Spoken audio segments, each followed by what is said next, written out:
Hola, ¿qué tal? Muy buenos días, tardes o noches, espero que estén muy bien.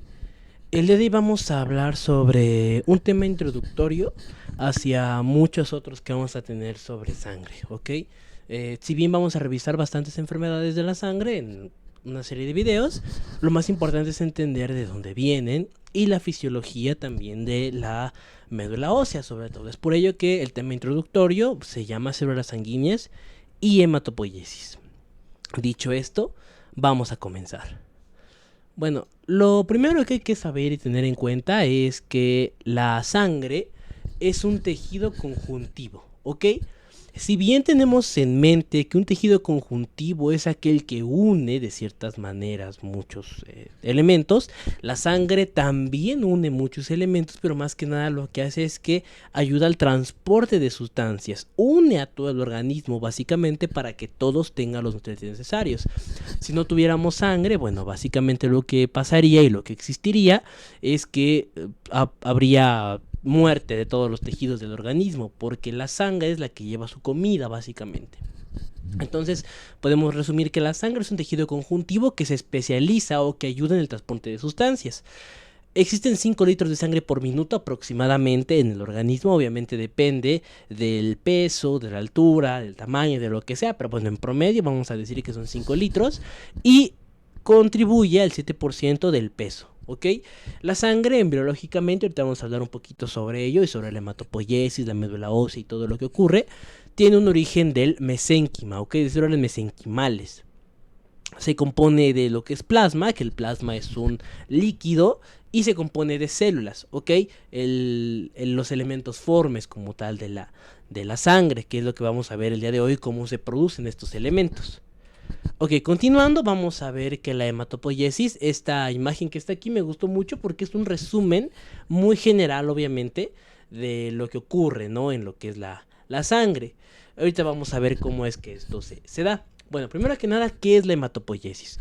La hematopoiesis puede definirse como aquella formación y maduración de las células sanguíneas, ¿ok? O sea, si bien tienen un elemento en común, es bien interesante ver cuál es ese elemento en común y cómo se va a ir generando cada vez más. ¿En dónde ocurre la hematopoiesis? Bueno, ya en los adultos y en bebés, incluso en fetos ya mayorcitos de 6 meses aproximadamente, ocurre lo que es la médula ósea. En más pequeños puede ocurrir en el hígado. Bueno, no puede, ocurre en el hígado. Sin embargo, hoy vamos a hablar más sobre lo que ocurre en la médula ósea. ¿Y dónde se encuentra esa médula ósea? Bueno, principalmente en los huesos largos del organismo y en algunos huesos planos, ¿ok? Y pues bueno, básicamente las salidas por el torrente sanguíneo, las arterias, venas, capilares y todo lo que tiene que ver con el sistema circulatorio es lo que lleva la carretera de las células sanguíneas, ¿ok? Y es donde van a terminar llegando a los tejidos en donde son requeridas. Se tiene en cuenta que el progenitor real de la sangre, es decir, la primera célula o las madres, los padres de todas las células sanguíneas del cuerpo tienen un elemento común, ¿ok? Cuando ocurre la fecundación como tal y la unión del espermatozoide junto con el óvulo, al final de cuentas lo que va a ocurrir es que va a generarse una célula madre totipotencial, ¿ok? Esta célula madre totipotencial tiene la capacidad de generar todos los tejidos del organismo.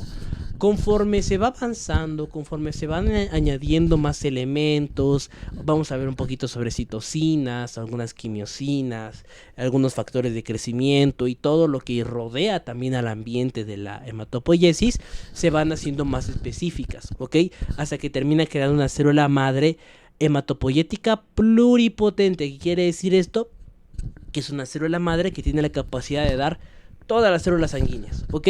Que sería esta que está aquí, una célula troncal hematopoyética, pasa a ser un progenitor multipotente. ¿Por qué? Porque, bueno, al final de cuentas va a poder generar toda la línea de todos los elementos de la sangre.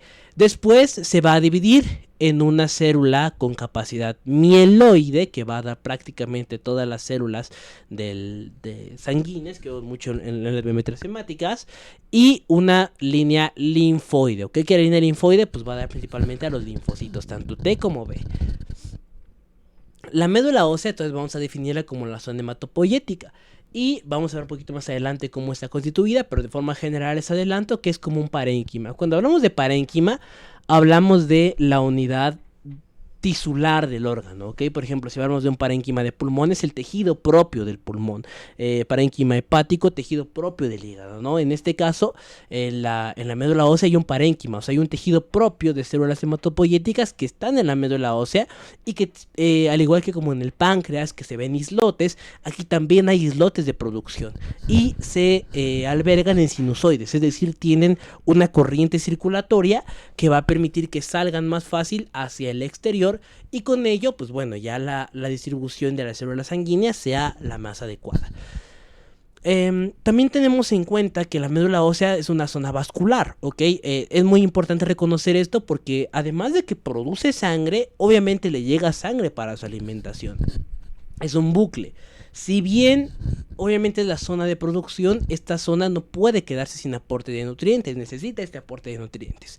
Y la ramificación principal es de las arterias óseas, es decir, hay arterias que penetran a los huesos y estas van a penetrar hasta la zona de la médula ósea para dos cosas. Una, ser las que ayudan a transportar todo lo que se produce ahí, y otra para que lleven todos los nutrientes que se necesitan, además de factores de crecimiento, factores incluso citocinas, que las citocinas las relacionamos con el sistema inmunológico y sí, obviamente desde ahí se estudian, pero es importante reconocer que las citocinas son factores, ¿ok? Que estos factores que lo que hacen es ayudarte al desarrollo, crecimiento, movilidad y todo lo que sea necesario.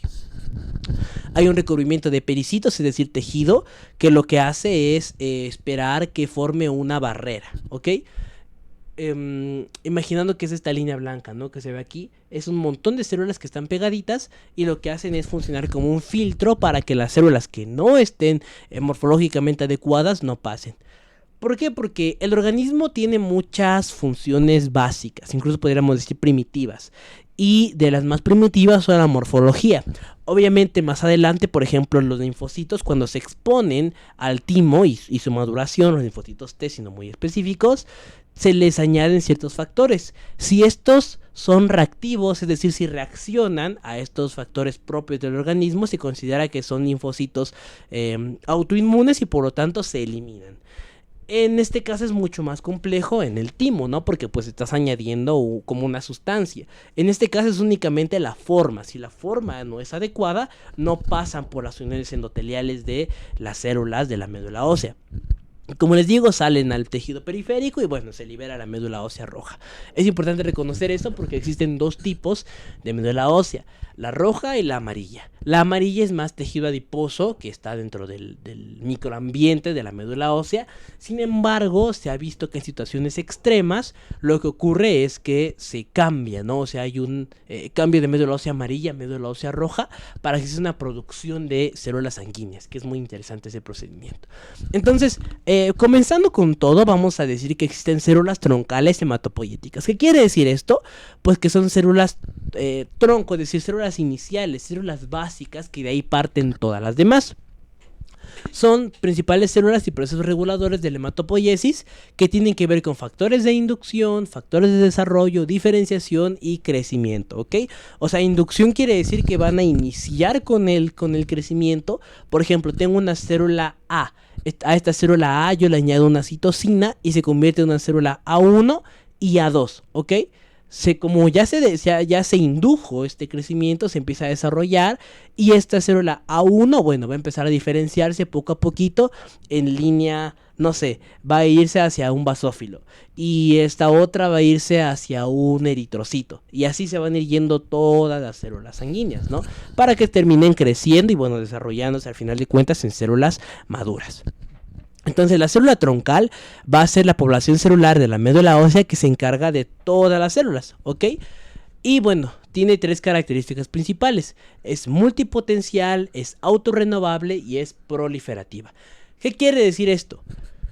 Cuando decimos que es una célula multipotencial, es que tiene la capacidad, lo que les decía, de convertirse en cualquier célula sanguínea de su línea, ¿ok? Por ejemplo, célula mieloide, que se va a convertir en todas las demás, y célula linfoide, es decir, puede cambiarse a cualquier linfocito.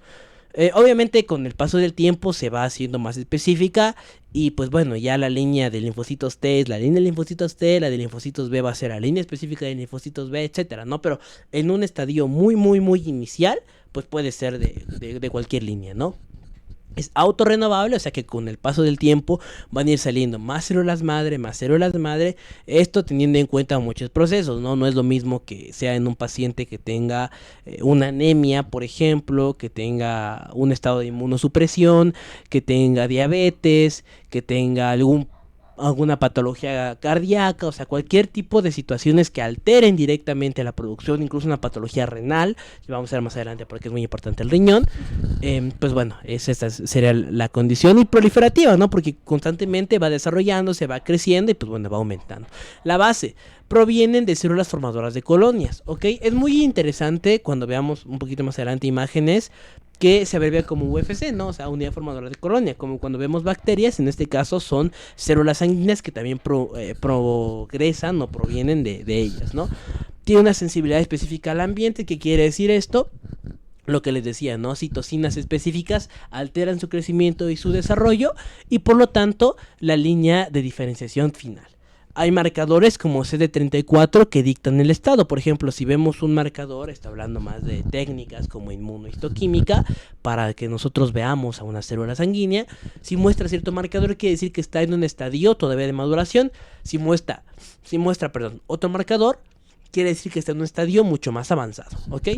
Hay cambios, ¿ok? Hay una capacidad de multilinaje y participación de genes, hay cambios genéticos enormes. Ahorita vamos a ver un poquito sobre la regulación genética, donde los más importantes, van a ser los genes Notch. Los genes Notch, o las señales de regulación de los genes Notch, se regulan, vaya la redundancia, de múltiples formas. Ellos tienen que ver principalmente con la autorrenovación, lo que les decía, ¿no? Que constantemente hay un recambio, la diferenciación hematopoyética, o sea que cambia de un linaje a otro, y la relación con citocinas y factores, es decir, regulan más que nada los receptores que van a servir para que una citocina, es decir, para que un inductor, un iniciador, una llave de encendido, promueva todo el mecanismo y el crecimiento de la célula sanguínea. La ontogenia celular, o sea, cuando hablamos del proceso como tal de ontogenia, es progresivo, ¿no? Primero, pues vamos a pasar a células totipotenciales. En la etapa de blástula pasa a células pluripotentes o multipotenciales, es decir, ya no es una célula que desarrolla todas las del organismo, sino que es una célula que desarrolla todas de su propio órgano. Y finalmente, ya en estadios más avanzados, se desarrollan lo que es la célula madre hematopoyética, o sea, ya no es que desarrolle todo el sistema circulatorio o cardiovascular, sino que ya se pasa específicamente a las propiedades de la sangre.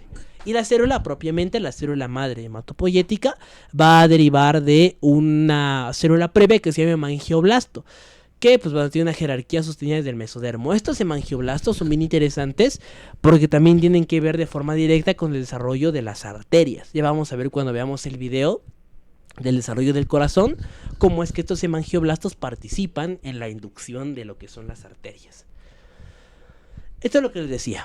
Cuando nosotros hablamos sobre factores de crecimiento, de hecho, si ustedes quieren ver el video de factores de segundo mensajero que tenemos en el canal, pues bueno, cuando hablamos sobre factores de crecimiento, lo que vemos es que son sustancias en el organismo, vaya la redundancia, que sirven para que una célula se pueda desarrollar. Principalmente ocurre en células porque bueno, estos son a nivel muy microscópico, por lo mismo es que se desarrolla con nombres tan raros. Estos factores de crecimiento, ¿en qué apoyan? Bueno, son factores específicos en la diferenciación. Lo que les decía, ¿no? Que una célula madre hematopoyética se va a diferenciar hacia una línea mieloide o hacia una línea linfoide según el factor que se deba expresar y que se exprese. La ausencia o la sobreexpresión tiene que ver en muchas enfermedades. De hecho, este cuadro me gustó mucho y te se lo voy a explicar, pero pues dice muchos de los factores que pueden llegar a ocurrir en este tipo de situaciones. Hay una íntima regulación con citocinas y otros factores del microambiente. Hace muchos años se creía que el ambiente como tal, o sea, todo lo externo, no influía tanto en el entender o en el desarrollo de muchas enfermedades. Sin embargo, hoy en día se sabe que sí, o sea que realmente lo que ocurre es que muchas enfermedades se desarrollan gracias a causas externas, ¿no? Y en este caso hay muchos factores del microambiente celular que también tienen que ver, incluso factores de la madre, cuando hablamos de un mecanismo fetal, que tienen que ver de forma directa con el desarrollo de lo que es las células sanguíneas. Las situaciones más importantes que se pueden observar es la interleucina 7, la trombopoyetina, la eritropoyetina, la interleucina 11, el factor de crecimiento de los granulocitos, la interleucina 3 y el factor de crecimiento de los macrófagos, ¿ok? Hay muchos genes y entre los genes principales van a ser los genes Hox. Ya veíamos anteriormente los genes Notch como principales reguladores de receptores. Pero bueno, los genes Hox, los genes GATA, los genes PAX y las proteínas morfogenéticas óseas, BMP, también tienen mucho que ver. Y todos estos factores de crecimiento están en interacción constante para una regulación de todo el tejido celular. Por ejemplo, el factor GATA1, que tiene que ver los progenitores eritroides, megacariocitos y mastocitos, si se estuviera muy expresado, podría generar megacariocitos, eosinófilos y células mieloides muy grandes, mientras que el efecto de la ausencia es el bloqueo de la producción de los eritrocitos y de los megacariocitos y por lo tanto de plaquetas, ¿no? O sea, es importante reconocer que estos factores de crecimiento tienen que ver de forma directa con el desarrollo de células sanguíneas. Si quieren entender un poquito mejor de cómo actúan los factores de crecimiento y factores de segundo mensajero, pues bueno, tengo un video que lo explica de forma mucho más amplia. Ahora, esto es lo que les decía, el microambiente de la médula ósea. Antes se creía que únicamente era una célula madre que se expresaba, que empezaba a crecer y que con el paso del crecimiento, pum, teníamos eritrocitos. Hoy en día se sabe que no, que hay una regulación mucho más amplia de muchas células que tienen que participar, ¿no? De vista general es tejido conectivo, con factores de crecimiento que ya vimos y un endotelio con citocinas. Esto es lo que les decía, estas células que están aquí, que tienen que ver como con una región endotelial, son una parte esencial porque bloquean células con morfología inadecuada. Si la morfología de la célula es mala, pues no pasa y no sale del tejido, que es lo recomendable obviamente para que no se desarrollen enfermedades.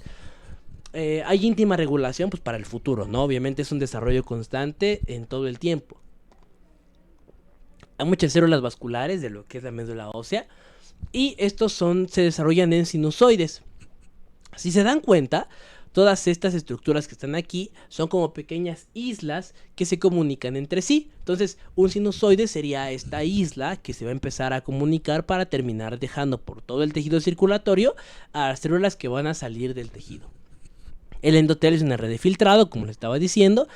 Y la barrera hematomedular, que sería esta que está aquí, es la que regula la migración celular. Es decir, tú sí pasas, tú no pasas, tú tienes una forma muy diferente, muy rara, entonces tú puedes afectar a otras células, etc. Las células del endostio, es decir, las células del interior del hueso, son los fibroblastos, que pueden generar células fibroblásticas, vaya la redundancia, pero que lo importante de estas es que tienen que ver con que liberan muchos factores de crecimiento y desarrollo. Es decir, hasta hace unos años no se sabía que realmente las mismas células del hueso ayudan al crecimiento. Hoy en día se sabe que sí, o sea que las mismas células del interior del hueso, principalmente los fibroblastos, dan factores de crecimiento para que se liberen células sanguíneas. O sea, es algo muy interesante. Los adipocitos son médula ósea amarilla, lo que les decía anteriormente, ¿no? Derivan de los fibroblastos que veíamos anteriormente, son proteínas extracelulares y pues bueno, son reguladores en estado de necesidad. Si en algún momento ocurre, por ejemplo, un shock hipovolémico y se necesita una producción excesiva de material sanguíneo, de células sanguíneas, la médula ósea puede convertirse y pasar a este desarrollo, ¿ok? Ok, vamos a empezar con la hematopoiesis específica, ¿no? Ya vimos de forma general cómo ocurre la hematopoiesis. Ahora vamos a hablar sobre las células sanguíneas en específico que se desarrollan. En este caso sería la granulopoiesis, es decir, las células de los granulocitos que serían los eosinófilos, basófilos y neutrófilos, principalmente aunados a lo que es el sistema inmunológico. tienen muchas otras funciones como la inflamación y demás, pero bueno, se estudian también en lo que es el sistema inmunológico. Y también deriva el sistema fagocítico mononuclear, como lo es los monocitos y los macrófagos, 100% necesarios para las reacciones de fagocitosis, es decir, de comer elementos que no deben de estar ahí, y la inflamación. ¿Cuáles son los estadios madurativos? Bueno, esto es lo principal, un mieloblasto, ¿ok? Aquí ya hubo una célula madre totipotencial, multipotencial, madre hematopoyética, y se derivó a un mieloblasto. O sea, esto ya se hizo muy específico por muchos factores de crecimiento que hubieron antes, ¿ok? En este caso, el mieloblasto, que es este que está aquí, va a pasar a promielocito. Después pasa a lo que son los mielocitos, luego pasa a lo que son los baciliformes y bueno, luego ya lo que son las células segmentadas. Primero lo que ocurre es que se reduce el tamaño de la célula, ¿ok? En un inicio son células muy grandes que se van haciendo cada vez más pequeños. Van adquiriendo gránulos específicos. No son los mismos que tienen los eosinófilos, los basófilos y los neutrófilos, ¿ok? O sea, se van haciendo cada vez más específicos. Van segmentándose, es decir, van dividiéndose o van haciéndose mucho más específicos. Y por último se liberan a lo que son las células. Se liberan a la periferia y empiezan a trabajar y empiezan a actuar. Cuando estudiamos a la granulopoiesis y en general a todas las células hematopoyéticas, es importante entender que existen algunos factores de maduración. Los factores de maduración son factores de crecimiento que ayudan al desarrollo de las células sanguíneas, ¿ok? Y lo principal es saber que derivan de CFU, es decir, unidades formadoras de colonias, que se forman y se desarrollan con el apoyo y con la ayuda de factores de crecimiento y factores como citocinas. Ahora ustedes dirán, ¿por qué son tan importantes la citocina, los factores de crecimiento y todo lo demás? Pues bueno, como veníamos explicando anteriormente, lo que ayuda a estos factores es que mejoran la sobrevida y la proliferación, o sea, hacen células más específicas, más funcionales, menos problemáticas para el futuro, inducen la diferenciación y activan a otras células, ¿ok? ¿Y cuáles son los factores estimuladores de colonias? O sea, estas grandes citocinas y lo demás, pues bueno, son los factores de crecimiento de los granulocitos, de los macrófagos, la interleucina 3, el factor de crecimiento celular, el ligando FLT3 y la interleucina 5, por decir algunos. Obviamente hay más, pero estos son los más importantes y reconocidos. La eritropoiesis, es el estado de maduración desde el proeritoblasto. Obviamente primero pasa a la célula madre pluripotente, célula progenitora, etcétera, del proeritoblasto hasta el eritrocito funcional. Y el eritrocito van a ser las células sanguíneas, ¿ok? Los estadios madurativos, bueno, van cambiando poco a poco. Lo primero que ocurre es que, como les decía, hay una célula madre pluripotente, o sea, la que tiene la capacidad de todas las células sanguíneas. Se hace un poquito más específica, hace una célula de desarrollo eritroide, una unidad formadora de colonia, por acción de la eritropoyetina, ok, ahorita vamos a explicar un poquito mejor este procedimiento, se empieza a hacer cada vez más pequeña y a perder y a dividirse para hacerse más específica en su función, ok. Después de todo este gran estadio de división que ahorita vamos a ver, termina en el eritrocito, que vive muy feliz entre 100 y 120 días hasta que llega al vaso y se destruye, ¿ok? Entonces, los estadios madurativos, es decir, el desarrollo principal de la célula, ocurre porque hay una capacidad de mitosis, es decir, cada vez se va dividiendo más lo que es el eritrocito, ¿no? Como las otras células, ¿no? Si empieza una célula desde un tamaño muy grande a una de tamaño cada vez más pequeño. Hay una pérdida nuclear y esto es muy interesante. Los eritrocitos adultos, maduros, que ya viven como tal transportando oxígeno en todo el organismo, no tienen núcleo. Y mucha de su energía, o bueno, muchas de las capacidades que tiene que ver con todo esto, tiene que ver de forma directa con esta ausencia de núcleo, ¿ok? Los estadios que tienen van a ser de un proeritoblasto, un eritroblasto, basófilo, un eritoblasto policromático, es decir, se van haciendo cada vez más específicos, un reticulocito y finalmente el glóbulo rojo, ¿ok? Reticulocito podemos encontrarlo todavía en estadios como en una biometría hemática, pero obviamente lo que queremos es que no sean tan elevados, ¿sí? Sino que lo que sea la célula madura, el glóbulo rojo como tal. El proceso de maduración de los eritrocitos, es decir, dentro de la eritropoiesis, tiene que ver con tres cosas principales. Uno, hemoglobinización. ¿Okay? Lo digo lento para que se entienda bien. Que tiene que ver con la capacidad de adquirir la hemoglobina. La hemoglobina va a ser esta proteína principal que le ayuda al transporte de oxígeno. Existen ciertas formas en que la hemoglobina se comporta de una u otra manera, ¿ok?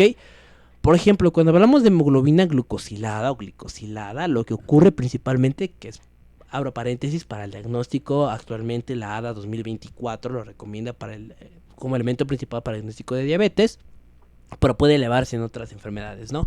Pero bueno, de forma general en la diabetes, tenemos que tener en cuenta que tiene que ver mucho con esta captación de oxígeno y con estas alteraciones de la glucosa que ocurre por el metabolismo propio de los eritrocitos. Más adelante vamos a hablar en específico de este metabolismo, pero bueno, de forma general quédense con esta idea. La reducción del tamaño nuclear, si ustedes se alcanzan a ver, pues bueno, cada vez se va haciendo más pequeña la célula hasta que el reticulocito finalmente ya tiene un núcleo muy muy pequeño y finalmente el eritrocito ya es una célula anucleada, es decir, sin núcleo. Pignosis y expulsión, es decir, que cada vez va perdiendo muchos elementos propios, por ejemplo, va perdiendo lo que es un retículo endoplásmico, va perdiendo muchos organelos celulares y por lo tanto se va haciendo primitiva, entre comillas, pero se va especializando en su desarrollo, ¿ok?